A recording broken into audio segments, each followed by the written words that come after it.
Okay, so 20 bales of barley straw all loaded. I'm going to take them down the lake, and I'll got a new attachment for the microphone, so I should be able to get that going, and we shouldn't have any wind noise there. And I'll show you what I do with the bags.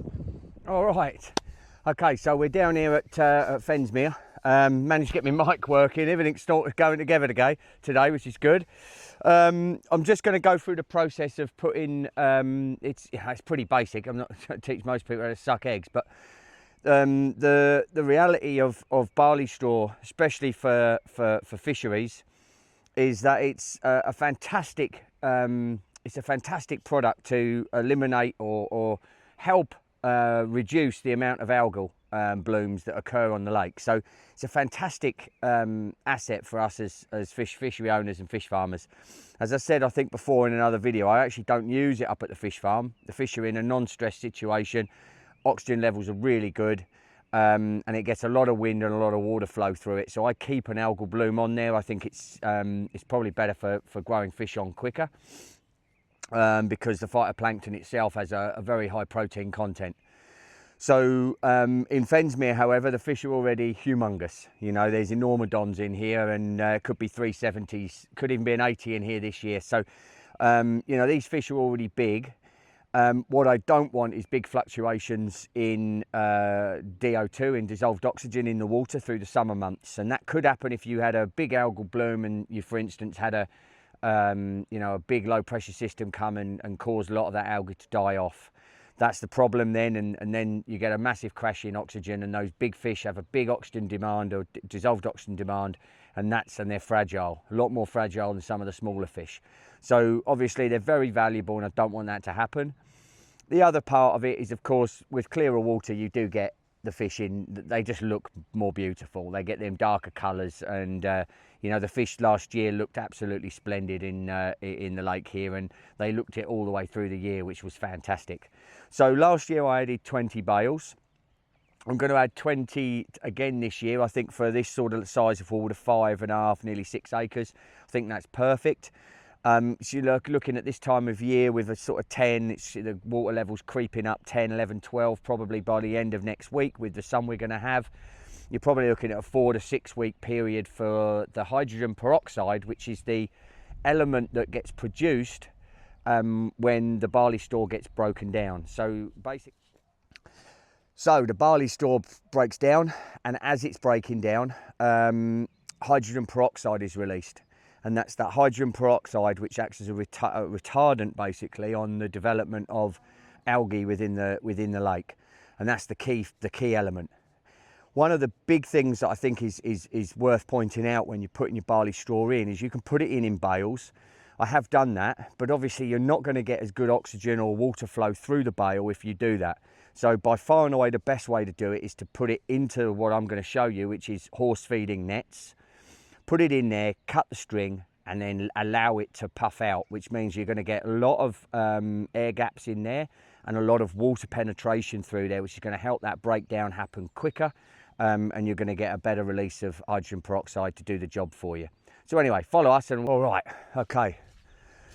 So my bales, 20 of them, kept bloody falling off here, which was a massive pain in the arse as I was coming down.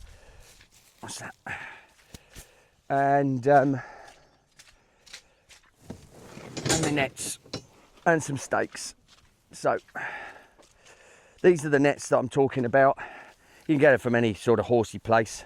I nick them off the missus because we bought a different ways to feed the horses now, so these seem to do the job. We normally put these over the horse feed just to keep them and slow their rate of eating, otherwise they eat us out of bloody house and home. But these are good little things, and they're really good also because obviously if you've just got straw in the lake, there's a good chance it's going to break down and move all over the blooming place. You can stake it out obviously, but as I said, if you're putting it in bales, you're just not going to get the same amount of water flow through that bale, which is not going to allow as optimal a production of what you're after, the active ingredient, which is the hydrogen peroxide. Right, I'm going to fast forward through this and show you once I've got it all sorted. Otherwise it's going to be pretty boring.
Right, okay.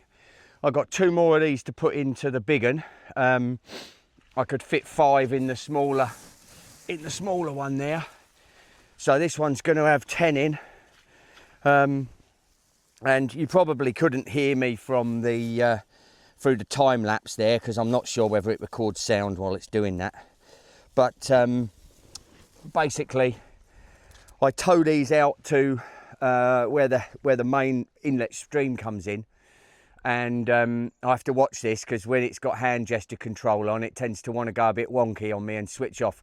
So I'm hoping I don't see a flashing light and it switches off. Anyway, the stream comes in pretty full on. If I tow these out and I stake them around that stream area, then as the breakdown starts to occur and the hydrogen peroxide starts to get produced, then obviously that's getting pushed through the lake and across, throughout the water levels and layers. And it's a perfect scenario to keep this algal bloom down.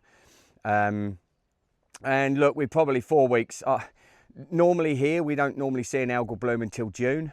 So this gives it loads of time to start breaking down and being, in just the perfect amount within the water levels and water layers to really eradicate any startup of the algae.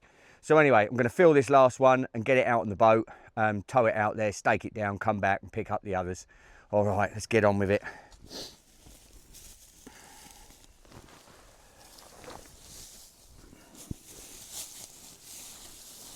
Get that one in over there.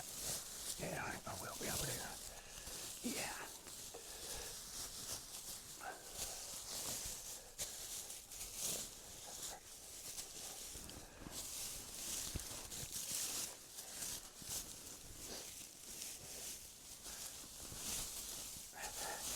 Perfecto. Lovely jubbly. I'll get one more.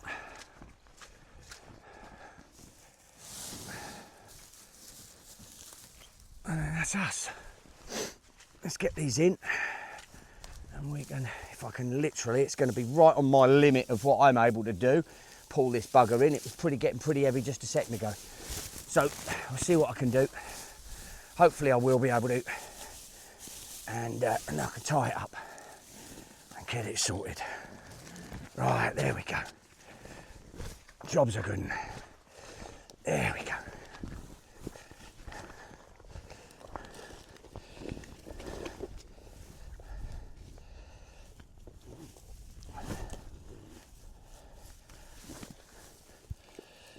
Perfect.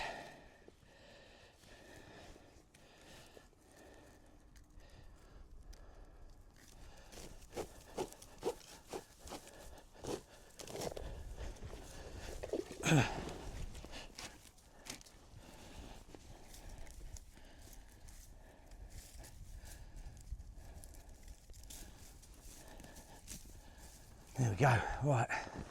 See if I can get her in. It's going to be heavy.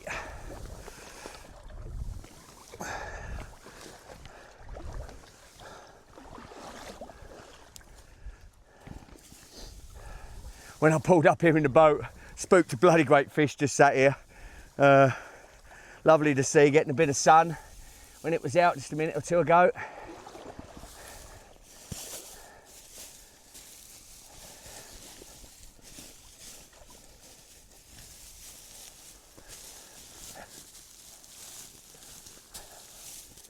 Lovely.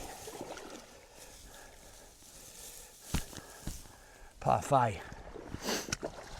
Right, now the important part really, and I think this is what some people miss, they do, especially when they're doing barley straw extract. I'm not going to do any barley straw extract this year because last year I didn't need to. This method really did the job, and I didn't have to faff about with it. But barley straw extract you can create in the in water bins, water troughs, etc. Using barley straw and letting it break down. But a lot of people again don't give it enough room to get oxygenated and put too much in, fill it up too much, and then you're just not getting that circulation, and you're just not going to get that production of the hydrogen peroxide like you need to. The best thing to do with them is if you've got some big blowers, like like you'd fit in a fish tank, is to put a couple of big air stones at the bottom underneath all of the barley straw and have them blowing continually through the mix, because obviously that oxygen is going to help that bacteria really get to work on the barley straw, and you're going to get the best production. This method, though, I've just found works really well, and I don't need to do anything else. It does the job. Once I get it out there and into place, then I'll actually spend a bit more time teasing this all apart, so that I can really make sure it's all good. Where is that one then? Oh, that's a tight string.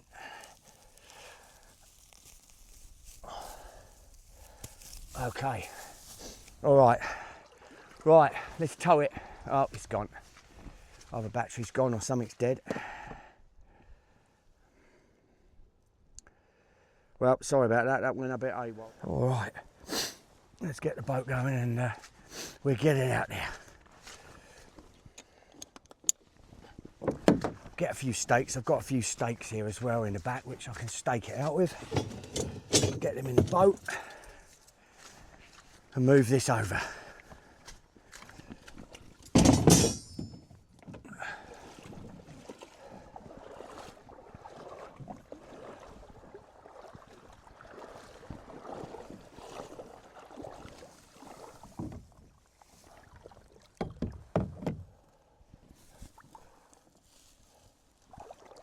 Where's my ropage? There it is. Right. Oh, we are over there. Right, perfect.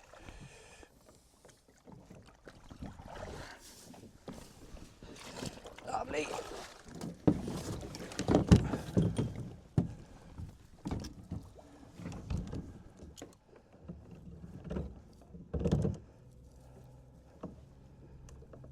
All right.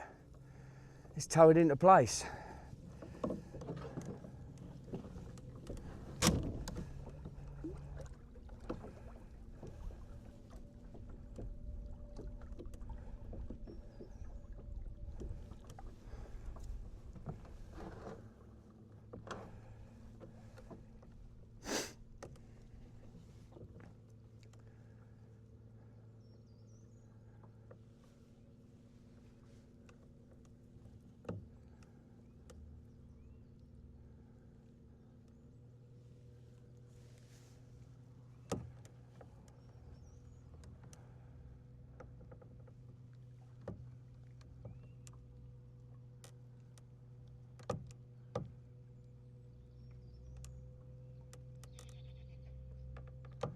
I don't know if this microphone's still picking up, but bubbles and coloured water over here. Lovely to see. These old fishies will be going, what the hell is that boy doing again here now? Yeah, quite a load of bubbles. I've just spooked a fish here, but very coloured water. So Dan, if you're watching, who arrives very shortly, they're definitely up here in this shallow water. With that warmer temperatures coming, they're definitely going to be up here. Could be a chance for a boosty. Let's keep our fingers crossed for you, mate. Right, so this is the inlet. I'm again not too sure if the camera's going to pick this up over there, because it's not going to zoom in on me trying to do this all on my Jack Jones. So this is where the water's coming in. This is where I'm going to sit these and put them all around this area. Oh, spooked a fish here. Nice. Love it. Oh, it's getting heavy. Right, we're coming into position now. Nearly into position.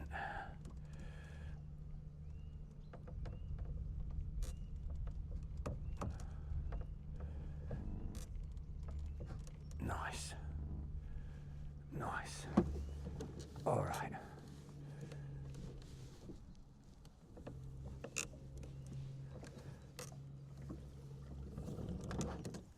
There we go. We're on the bottom there. It's pretty shallow here. Okay. Let's get this show on the road. stuff in.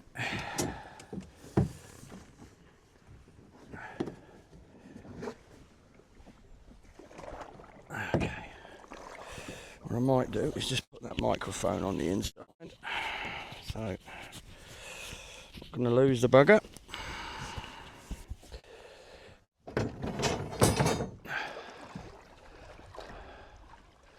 Right, let's get this perfect. So again, as this starts to take on water, obviously it's floating at the moment, but as it starts to take on water, it will sink.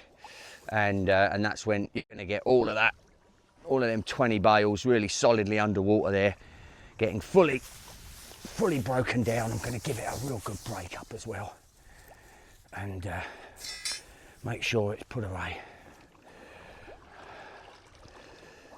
All that steep. I'm just going to put that over on here. Oh. Okay. Feel like a bloody cowboy lassoing. Yeah, boy. Right, there we go. Okay.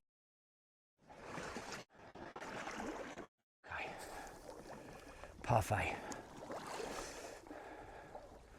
Beautiful.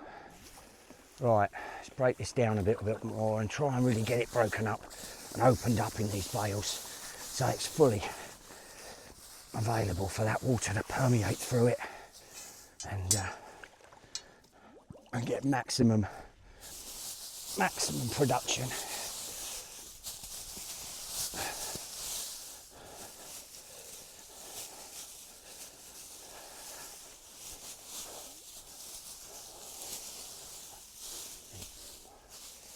Right, that is perfecto. Put that one in there. Put one in over here.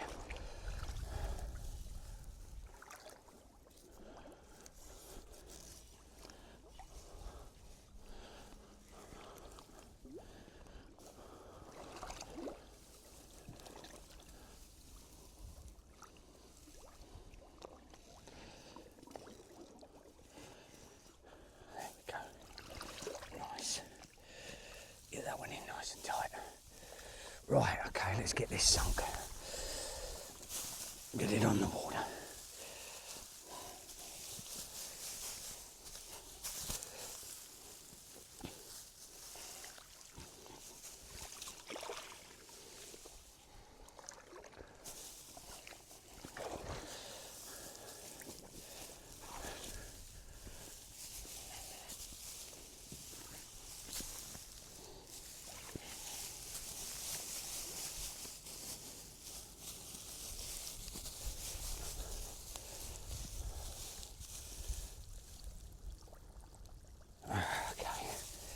Lovely. This water don't feel too bad this time of year. Quite amazing. I hope that we get the absolutely bloody brilliant if we get one of them slightly warmer springs, early springs, bring that water temperature straight through from, you know, from this sort of 10, 11 degrees that have been end of next week, and bring it straight up into a safe zone.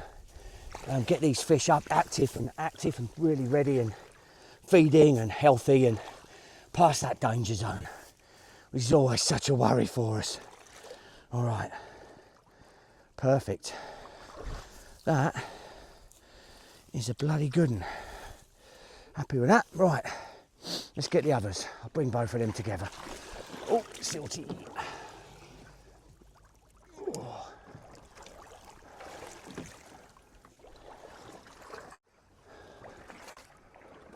Okay. You see bits of the old barley straw from last year still here, actually. Amazing. Okay, let's go and get the others.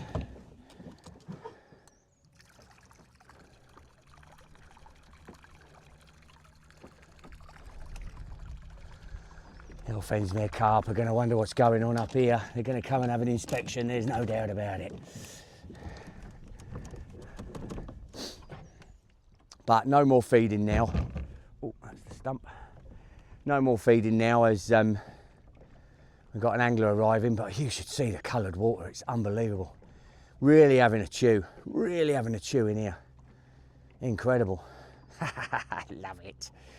Great sign. Oh, here we go. Bloody rain. You can bugger right off. Let me get this done first. Thank you.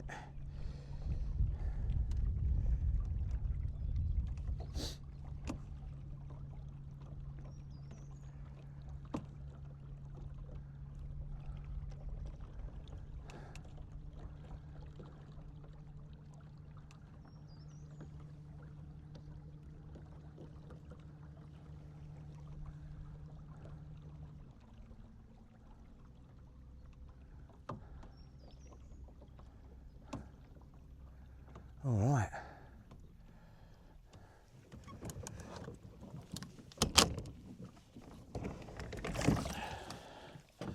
Right, job's a gudgeon. Right, let's get this sorted. I'll turn this camera off now. Hopefully got enough film.